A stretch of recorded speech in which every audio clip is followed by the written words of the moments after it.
Assalamualaikum warahmatullahi wabarakatuh. Apa kabar?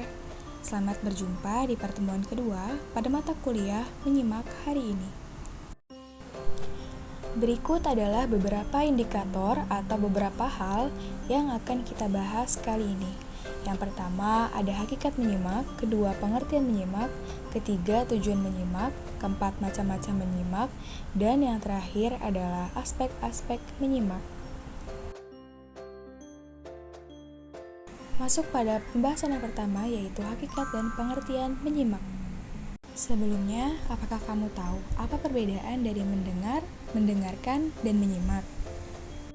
Mari kita bahas perbedaan dari ketiga kata tersebut. Untuk mendengar itu sendiri berarti dapat menangkap bunyi dengan telinga tanpa adanya unsur kesengajaan. Sama halnya dengan mendengar, mendengarkan di sini juga berarti adalah menangkap bunyi dengan telinga, namun bedanya adalah mendengarkan memiliki unsur kesengajaan. Berbeda halnya dengan menyimak, di sini yang berarti mendengarkan dengan baik-baik, dengan penuh perhatian akan apa yang diucapkan seseorang, yang dibarengi suatu kesanggupan untuk mengingat dan memahami isi pesan. Sampai sini sudah tahu kan apa perbedaan dari ketiga kata tersebut? Lalu, untuk pengertian menyimak itu sendiri adalah proses mendengar dengan pemahaman dan perhatian terhadap makna dan pesan bunyi itu. Jadi, di dalam proses menyimak sudah termasuk mendengar. Sebaliknya, mendengar belum tentu menyimak. Di dalam bahasa Inggris terdapat istilah listening comprehension untuk menyimak dan to hear untuk mendengar. Lalu, untuk pembahasan berikutnya yaitu tujuan dan macam-macam menyimak. Di sini terdapat 6 tujuan menyimak. Yang pertama, memperoleh pengetahuan dari sang pembicara. Yang kedua, menyimak untuk mengevaluasi. Yang ketiga, menyimak untuk mengapresiasi. Keempat, menyimak untuk mengkomunikasi.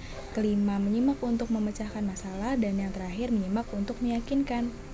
Berikutnya ada macam-macam menyimak. Di sini terdapat menyimak ekstensif, sejenis kegiatan menyimak yang berhubungan dengan hal-hal lebih umum dan lebih bebas. Jadi tidak perlu di bawah bimbingan langsung seorang guru. Kemudian ada menyimak intensif, menyimak yang diarahkan pada suatu yang jauh lebih diawasi, dikontrol terhadap suatu hal tertentu. Lalu untuk pembahasan berikutnya ada aspek-aspek menyimak. Aspek keterampilan menyimak ada 3. Yang pertama pembicara, kedua penyimak, dan yang ketiga, yang terakhir adalah bahan simakan. Seperti yang dapat dilihat di sini, pembicara ialah orang yang menyampaikan pesan yang berupa informasi yang dibutuhkan oleh penyimak. Sedangkan penyimak ialah orang yang dapat melakukan kegiatan menyimak dengan ekstensif. Maksudnya adalah penyimak yang baik ialah penyimak yang memiliki pengetahuan dan pengalaman yang banyak dan luas.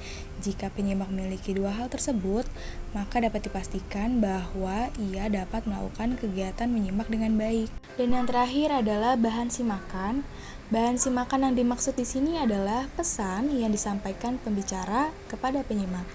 Lalu bahan simakan itu dapat berupa konsep, gagasan, atau informasi. Jika pembicara tidak dapat menyampaikan bahan simakan dengan baik, maka pesan itu tidak dapat diserap oleh penyimak dan dapat mengakibatkan terjadinya kegagalan dalam komunikasi antara pembicara dan penyimak. Baik, itu saja yang dapat disampaikan.